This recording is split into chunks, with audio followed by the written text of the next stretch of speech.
Hello everyone, আসসালামু আলাইকুম। সবার কি অবস্থা, কেমন আছেন? আমি আলহামদুলিল্লাহ আপনাদের দোয়া অনেক অনেক ভালো আছি। তো সকালে নামাজ পড়ে আর আজকে ঘুম আসি নাই, একদমই ঘুম আসি নাই। এই তো নাস্তা বানাতে চলে আসলাম।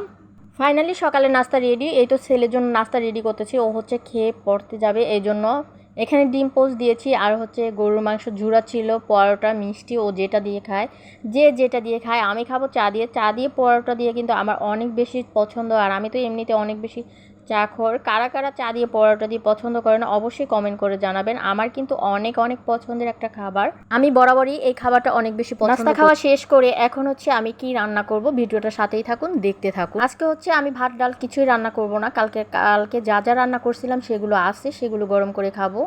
আজকে হচ্ছে আমি একটু লাল সেমাই ভুনা করব, তার জন্য এখানে কিছু সেমাই নিয়েছি। সেমাইগুলো খুব ভালো করে হচ্ছে ভেজে নিচ্ছি লাল লাল করে। আর আমি সবসময় হচ্ছে মোটা লাল সেমাইটা দিয়ে সেমাই ভুনাটা করি। আজকে হচ্ছে একদম চিকন হয়ে গেছে সেমাইগুলো। দেন কেমন হবে ভুনাটা আমি বুঝতেছি না, ভিডিওটা সাথেই থাকুন, দেখতে থাকুন।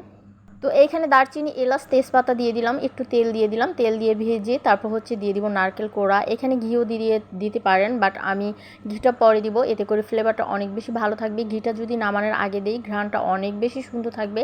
এখন হচ্ছে নারকেল কোড়াটা খুব ভালো করে হচ্ছে আমি একটু ভেজে নিই। নারকেলটা ভাজা হয়ে গেলে আমি সেমাইগুলো দিয়ে দিব। সেমাইগুলো হচ্ছে আমি ঠান্ডা পানি দিয়ে ওয়াশ করে নিয়েছি, ভালো করে ভেজে সাথে সাথে ওয়াশ করে নিয়েছি, তারপর একটু ঝরা দিয়ে রেখেছিলাম। এখন হচ্ছে সেমাইগুলো দিয়ে দিলাম। সেমাইগুলো দিয়ে আলতো হাতে নাড়াচাড়া দিয়ে হচ্ছে আমি রান্না করে নিব। সেমাইটা একদমই চিকন ছিল। আমি একটু মোটা সেমাই দিয়ে সবসময় হচ্ছে সেমাইটা ভুনা করি, এতে করে সেমাইটা অনেক বেশি ঝরঝর হয়, বাট আজকের সেমাইটা একদমই চিকন ছিল। এখন দিয়ে দিলাম সামান্য একটু লবণ, আর হচ্ছে সাথে অ্যাড করলাম চিনি।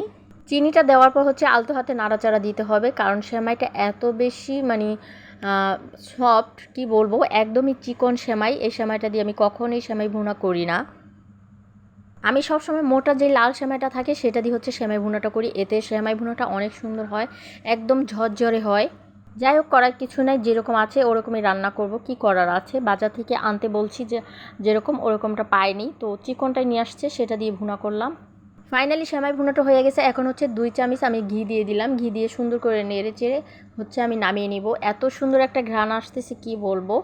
এই সেমাইটা এভাবে ভুনা করলে খেতে কিন্তু অনেক বেশি মজা হয়, বাট আজকে সেমাইটা দেখে মনে হচ্ছে একদমই মজা হবে না, কারণ ঝরঝরে হয় নাই, একদম দলা দলা পেকে গেছে।